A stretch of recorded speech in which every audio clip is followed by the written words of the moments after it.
Awesome. Okay, the Sports Inquirer here with the Jonathan Wolff, head coach of Georgia State men's tennis. You've played a few matches this year, I think 4 so far in the docket. Just overall impressions of the season so far and how the guys are performing. Yeah, thanks for having me on again. Yeah, so this season has gotten off to a little bit of a slower start than previous years.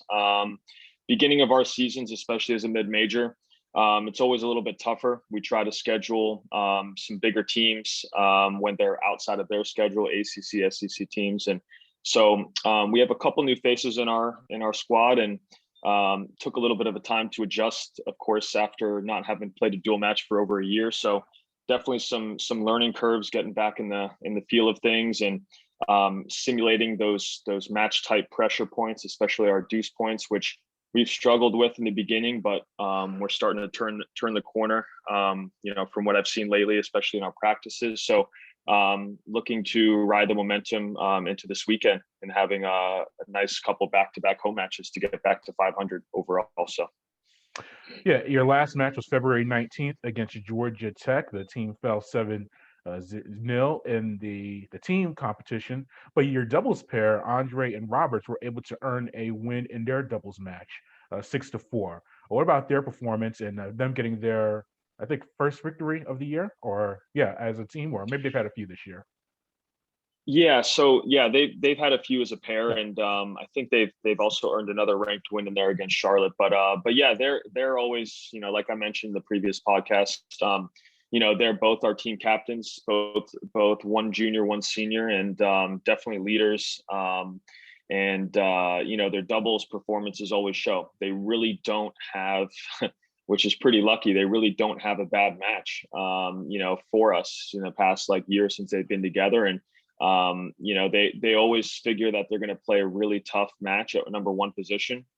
So sometimes it really only comes down to one break of serve in a quick double set, especially indoors. So, but in that match, thankfully we were able to come back from a 3-0 deficit, one break of serve, and just kind of kept believing, and I think won a couple deuce points in there to get it back, and they were able to close it out. So definitely, I believe they were the first team off. So They were. the other doubles teams being able to see that obviously gave them some belief and some momentum. And, we came up a little bit short, in the doubles point, came down to a couple serves there at the end, couple break points. And, the previous year we had actually won the doubles point overall. So it kind of blew a little bit of wind out of our sails going into singles, but I always tell the guys it's always only 1 point, and so we got 6 singles points, and they're a very talented and well coached team, and we didn't play our best on those bigger points, and so we had a long talk after the match, and improved upon a bunch of things that needed to be worked on during practice, and we feel good going into this weekend. So. Yeah, in those singles matches against Georgia Tech, several guys got to tiebreakers on their sets, including Mackay, who actually got to a tiebreaker in his third set, the deciding set. What about just the singles competitions? And is it just the fact of guys getting reps and getting on the court and maybe just get more acclimated to the college game that you can find some improvements in? Yeah, definitely. Nothing replaces match experiences. During the dual season now. If we were to play Georgia Tech at the end of the season, would have things been a little bit different? Sure, but we play those bigger schools at the beginning, and you either get up for the match and play your best tennis or you don't. And so against teams like that, you really have to have your A game, and be clicking on all 6 singles. And so it's early in the season. We're looking forward, and I talk about this in practices all the time. I can't wait as a coach where, we're clicking on 1 through 6 singles. And if that happens and we're playing our best tennis, then, we can compete against a lot of bigger teams out there. So, and it's all about peaking, obviously, during conference time for the Sun Belt and during the conference tournament. So, we're always trying to, make steps in the right direction leading up to the postseason. So. Yeah, and then lastly, before you get to the Sun Belt play, you're going to have 2 more non-conference contests on the 26th against Kennesaw State, and then Furman on the 27th, the next day. What do you mention practice and speaking to the team? What are you working on as a unit preparing for these two non-conference contests? Yeah, so last weekend we took advantage of the good weather. We had back-to-back kind of scrimmages, inter-squad scrimmages, and to kind of emulate what it would be like for this weekend when we're playing back-to-back matches without a day off in between. So it was a real test for their mental fortitude as well as the physicality that back-to-back matches bring. And it was exciting to get out there. We mixed up the doubles pairings a little bit, trying to see if there's some different kind of chemistry in there that we could build off of. And it was really fun and engaging. We did our best to emulate the match with the warm-ups, with the huddles, with those kind of things like that. And we recorded on video some of the sets and doing some individual meetings to go over some film and to see how we can especially play those bigger points better or in some cases a little bit differently. So great opportunities this weekend.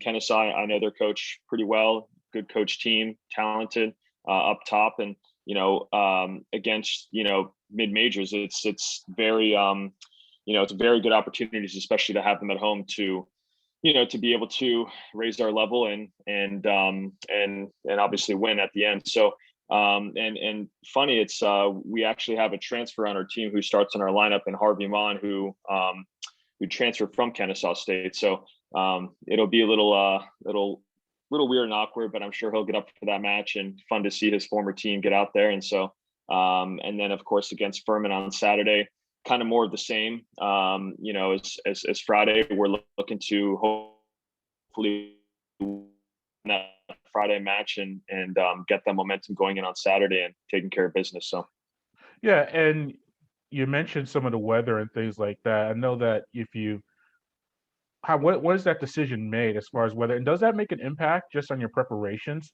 Because we're in Atlanta and it's the fall, or no, it's February, so we can get rainstorms or 75-degree weather. You never know.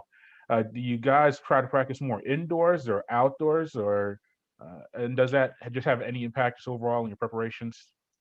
yeah, it's a little bit tough. I mean, so the ITA, the Collegiate Association, has a rule where you cannot play under 50-degree weather unless it's both agreed on by the head coaches to go ahead and do so. So there's been some instances where it's either been too cold to even play outside, and then of course the rain you have to worry about. So we always try to have some sort of indoor backup plan for matches at home. And fortunately enough, Peachtree City, where the Sun Belt Championships are being held, has that indoor capability of switching the outdoor to indoor. So and then of course leading up to the match, it's more of a coach's call, just really analyzing the weather because it's always changing. We try to get that 48-hour window where we're able to see the hourly breakdown to see if we can squeeze in, because sometimes it'll say rain, just rain for that day, but then it actually is only in the morning or in the evening. So, probably when we see that 40-hour window, we can judge, hey, can we get an afternoon practice in?